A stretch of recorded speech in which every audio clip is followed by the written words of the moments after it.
Halo semuanya. Bersama saya Rara Eningsi dan hari ini kita akan membahas topik yang sangat penting dalam dunia mahasiswa, yaitu tentang kemahasiswaan dan keorganisasian. Nah, baiklah. Hari ini saya sudah ditemani oleh narasumber kita, yaitu Kang Muhammad Wahyu Ilahi, yang sekarang sedang menjabat sebagai Ketua Divisi Kaderisasi di Ikatan Keluarga Mahasiswa Indramayu Sewilayah Cirebon atau biasa yang kita sebut IKMI Cirebon. Kang Wahyu sendiri adalah seorang yang berpengalaman dalam bidang kaderisasi di berbagai organisasi. Halo Kang Wahyu. Halo Rara. Gimana nih kabarnya? Alhamdulillah sehat. Rara gimana? Alhamdulillah sehat. Terima kasih ya Kang sudah hadir di podcast kami. Siap, sama-sama Rara. Mungkin bisa langsung saja ya dimulai dengan perkenalan singkatnya nih Kang. Bisa diceritakan sedikit gak sih mengenai latar belakang Kang Wahyu sendiri dalam bidang kaderisasi dan keorganisasian itu seperti apa? Sebelum ke situ, terima kasih untuk Rara sudah mengundang saya.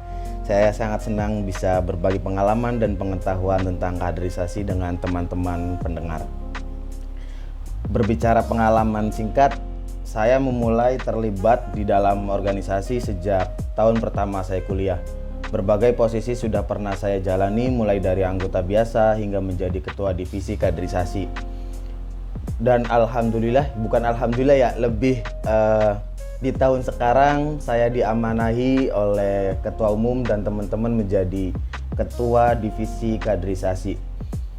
Berbicara kaderisasi itu sangat fundamental kalau di organisasi itu. Wah, menarik sekali ya Kang. Kalau kita bicara tentang kaderisasi itu sendiri, menurut Kang Wahyu ini sebenarnya apa sih yang dimaksud dengan kaderisasi dalam konteks organisasi kemahasiswaan itu?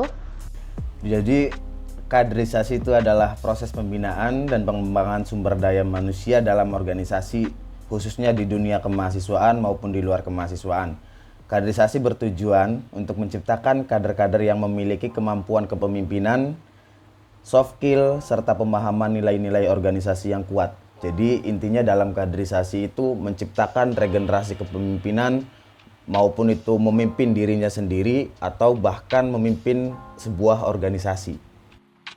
Wah, benar sekali tuh. Banyak sekali mahasiswa yang mungkin merasa bahwa kaderisasi itu hanya soal formalitas ya Kang. Apa yang menurut Akang ini perlu ditekankan agar mahasiswa lebih memahami pentingnya kaderisasi itu? Ya mungkin masih banyak yang beranggapan bahwa ketika kita berbicara kaderisasi, kita berbicara rekrutmen. Hanya sekedar rekrutmen gitu kan. Bukan bagaimana poin pentingnya dalam kaderisasi. Nah, perlu digarisbawahi bahwa kaderisasi bukan sekedar mengikuti kegiatan wajib atau menjalani tahapan yang formal. Ini adalah kesempatan untuk belajar secara langsung bagaimana mengelola organisasi, mengembangkan jaringan, serta memperkuat karakter dan mental. Saya sangat sepakat dengan pendapat dari Kang Wahyu. Nah, kalau kita bicara tentang praktik di lapangannya nih, apa saja tantangan utama yang biasanya dihadapi sih Kang dalam menjalankan kaderisasi itu? Kalau tantangan mungkin banyak ya dan sangat kompleks. Terus juga di berbagai organisasi mempunyai tantangan-tantangan yang berbeda. Khususnya IKMI pun ya mempunyai tantangan yang berbeda lah. Dari kan kulturnya kan berbeda karena IKMI kan organisasi daerah. Nah, kalau yang saya alami tantangan utama yaitu biasanya datang dari minimnya kesadaran anggota, minimnya kesadaran pengurus akan pentingnya kaderisasi.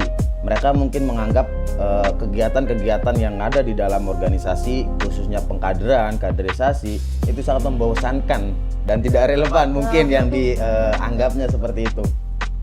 Yang tidak jelas juga bisa menjadi penghambat. Namun, jika dilaksanakan dengan baik, kaderisasi justru dapat mempererat hubungan antar anggota dan memperkuat keutuhan organisasi itu sendiri. Wah, cukup banyak juga ya untuk tantangannya itu ya. Kompleks lah. Kira-kira bagaimana sih langkah atau strategi untuk mengatasi tantangan tersebut menurut Kang Wahyu itu sendiri? Kalau berbicara solusi, mungkin setiap orang mempunyai solusi menurut pribadinya masing-masing ya. Mungkin kalau menurut saya pribadi ada beberapa langkah, salah satu langkah pentingnya yaitu membuat proses kaderisasi yang menarik dan relevan. Materi dan kegiatan yang diberikan harus sesuai dengan kebutuhan anggota, dengan kebutuhan peserta, bahkan kebutuhan tantangan zaman lah. Sekarang kita dihadapi dengan apa, dan kaderisasi memberikan solusi untuk menjawab tantangan-tantangan yang ada. Harus menyesuaikan tren Iya, berarti. menyesuaikan tren, menyesuaikan kebutuhan anggota dan peserta. Wah, tipsnya yang sangat menarik nih.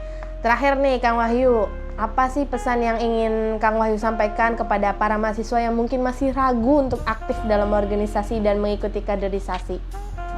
Kalau pesan saya sendiri, karena kan karena saya menerapkan dalam diri saya itu ada kata-kata tokoh filsuf gini kata-katanya. Hidup yang tidak diuji adalah hidup yang tidak bermakna. Jadi untuk mahasiswa-mahasiswa yang belum bergabung dalam organisasi, jangan takut untuk gabung dalam organisasi. Keluarlah dari zona nyaman. Organisasi adalah tempat yang tepat untuk mengembangkan diri di luar akademik. Karena kan kalau berbicara pengetahuan, berapa persen gitu kan dari bangku perkuliahan. Selebihnya kita dapatkan di luar bangku perkuliahan, khususnya di organisasi. Kaderisasi adalah tahap awal, tapi juga yang paling penting, karena dari situ kalian akan mendapatkan bekal untuk menjadi pemimpin dan pribadi yang lebih baik. Jadi manfaatkan kesempatan ini sebaik mungkin. Mumpung masih enom jari wong tuane kah. Perbanyak pengalaman. Iya. Konon jari wong tuane itu.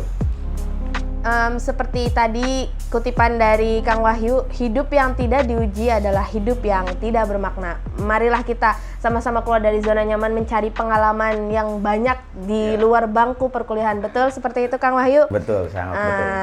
Oke, terima kasih banyak Kang Wahyu atas waktunya dan insight yang sangat bermanfaat. Saya yakin banyak yang mendapatkan inspirasi dari obrolan kita hari ini. Terima kasih kembali buat Rara sudah mengundang saya. Semoga obrolan kita hari ini bisa bermanfaat untuk kita semua, khususnya untuk para pendengar. Semoga juga bisa menginspirasi para mahasiswa yang belum masuk organisasi, yang kurang aktif di organisasi juga gitu kan.